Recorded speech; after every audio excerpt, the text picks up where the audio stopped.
की बात करें, एक इम्पॉर्टेंट टॉपिक हमारा इस फंडामेंटल राइट में क्या है। ये आता है सबसे पहले कौन कौन से आर्टिकल के बीच आता है। 12 से लेके 35 आर्टिकल ये फंडामेंटल राइट की बात करते हैं। आपसे कोई पूछे कि ये पार्ट कौन सा है, ये पार्ट 3 के अंडर में आते हैं। आर्टिकल कोई पूछे तो आर्टिकल भी आप लोगों ने याद रखने हैं। इनको डिराइव किया गया है कहाँ, किसकी इंस्पिरेशन थी, ये अमेरिका से लिए गए हैं। और इनको हम बिल ऑफ द राइट भी बोलते हैं। ध्यान रखें, fundamental right are also known as bill of right. और पार्ट 3 में भी इनको हमने जब एक्सप्लेन किया इनको, तो मैग्ना कार्टा ऑफ कॉन्स्टिट्यूशन, जब मैग्ना कार्टा ऑफ इंडिया भी बोलते हैं। जे यसी शेवल की बात करता है, यसी शेवल की बात करता है। और यसी शेवल का मतलब क्या हुआ कि जहाँ पे जे लोगों को एक हर चीज़ के बारे में सोल्यूशन देता है। फंडामेंटल राइट गारंटीड होते हैं सब लोगों के लिए, और ये किसी भी टाइप की डिस्क्रिमिनेशन नहीं करवाते हैं। जे ध्यान रखना, ये काम है फंडामेंटल राइट का, यानी कि इक्वालिटी, डिग्निटी और लोगों के इंटरेस्ट के लिए और नेशन में एक प्रॉपर तरीके से यूनिटी बना के रखते हैं। ये जहाँ पे कानून ऐसा नहीं लोग बनाते हैं, जो एक गवर्नमेंट के द्वारा जो लॉ बने होते हैं उन्हीं को हम फॉलो करते हैं। कहने का मतलब ये कि ये ऑल राउंड डेवलपमेंट करते हैं। किस किस की डेवलपमेंट करते हैं? मटेरियल, इंटेलेक्चुअल, मॉरल, स्पिरिचुअल, ये इंडिविजुअल की इस तरह से डेवलपमेंट होती है इन फंडामेंटल राइट के थ्रू। अभी जहाँ पे समटाइम एग्जाम में पूछा जाता है कि फंडामेंटल राइट टू इक्वालिटी की बात करें, आर्टिकल 14 से लेकर 18 के बीच आते हैं। फ्रीडम की बात करें 19 से 22 तक आता है। जैसे आपको पूछे कि राइट टू लाइफ आर्टिकल 21 है। Right to education article 21A है, जिसमें 6 से 14 साल के बच्चे के लिए एजुकेशन इंपॉर्टेंट होनी चाहिए। ये एक अमेंडमेंट हुआ था, उस अमेंडमेंट को बोलते हैं 86 अमेंडमेंट। उसको बोलते हैं हम 86 अमेंडमेंट 2002 बोलते हैं। इस तरह से याद रखना है। आप इनके रिकॉर्डिंग में कुछ और चीज़ें बता देता हूँ और क्या क्या याद रख सकते हो आप इनके थ्रू।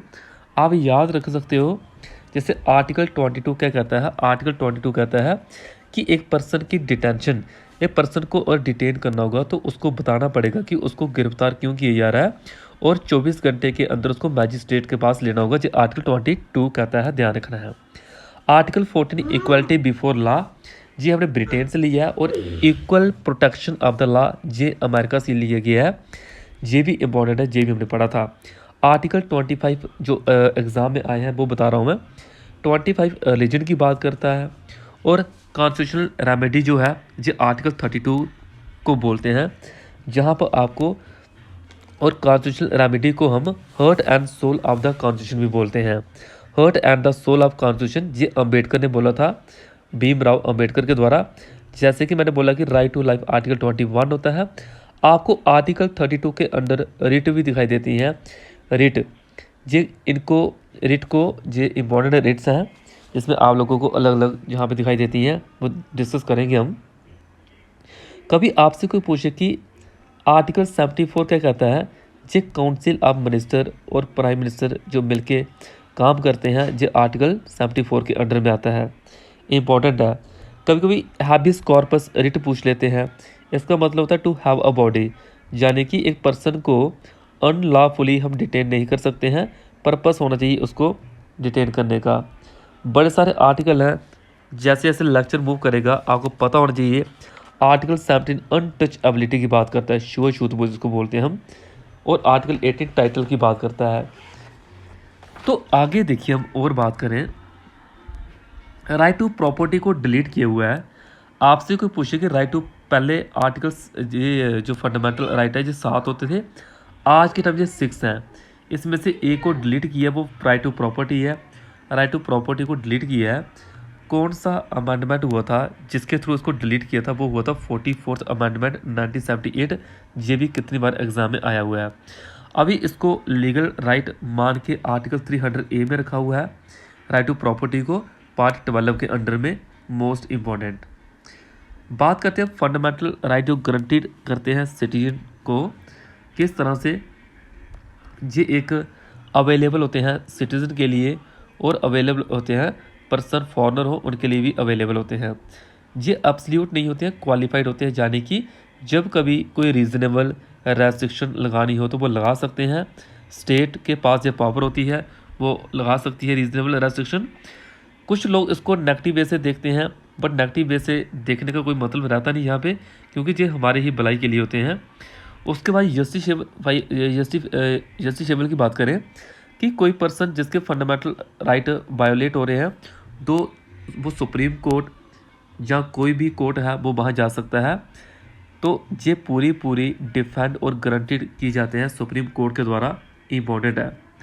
ये सैक्रोसैंट नहीं है, परमानेंट नहीं है। जब कोई पार्लियामेंट का बस चले वो अमेंडमेंट के थ्रू इसमें कुछ भी चीज़ डाल सकता है, कुछ भी अमेंडमेंट करवा सकता है, जैसे कि मैंने एजुकेशन के बारे में बताया आपको। लेकिन एक चीज़ ये ध्यान रखेंगे कि बेसिक स्ट्रक्चर जो कॉन्स्टिट्यूशन का वो चेंज नहीं होना चाहिए। बेसिक स्ट्रक्चर की जब कभी बात होती है, बात आती है केशवानंद भारती केस की। वो केस था 1973 का, जो हर बच्चे ने पढ़ा हुआ इंपॉर्टेंट है। इसने कहा कि बेसिक स्ट्रक्चर इस कॉन्स्टिट्यूशन का चेंज नहीं करेंगे। और नेशनल एमरजेंसी के टाइम आपसे कोई पूछे कौन कौन से फंडामेंटल राइट सस्पेंड होते हैं, ये सस्पेंड हो सकते हैं आर्टिकल 20 और 21 सस्पेंड नहीं होंगे, बाकी आपके आर्टिकल जो है वो सस्पेंड हो सकते हैं एमरजेंसी के टाइम। देखो नेशनल एमरजेंसी की बात करें, ये प्रेसिडेंट के द्वारा लगाई जाती है। आपसे कोई पूछे कौन सा आर्टिकल है, 352 आर्टिकल है। नेशनल एमरजेंसी 3 रीज़न की वजह से लगती है, एक एक्सटर्नल एग्रेशन, एक वार, एक आर्म्ड रिबेलियन के द्वारा, जिसको इंटरनल डिस्टर्बेंस बोलते थे पहले, अभी इसको आर्म्ड रिबेलियन बोलते हैं। फंडामेंटल राइट सस्पेंड हो सकते हैं, मैंने बताया। एक्सेप्शन है आर्टिकल कौन कौन सा, 20 और 21 को छोड़ के, इंपॉर्टेंट है, ध्यान रखें। कभी आपको को पूछे राइट अगेंस्ट एक्सप्लॉयटेशन, आर्टिकल 23 से 24 के बीच बात होती है। Equal pay for equal work, DPSP में आर्टिकल 39 क्लास डी में रखा गया है, इंपॉर्टेंट है। डीपीएसपी का जो टॉपिक है वो हम आगे डिस्कस करेंगे। उसके बाद बात करते हैं हम नेक्स्ट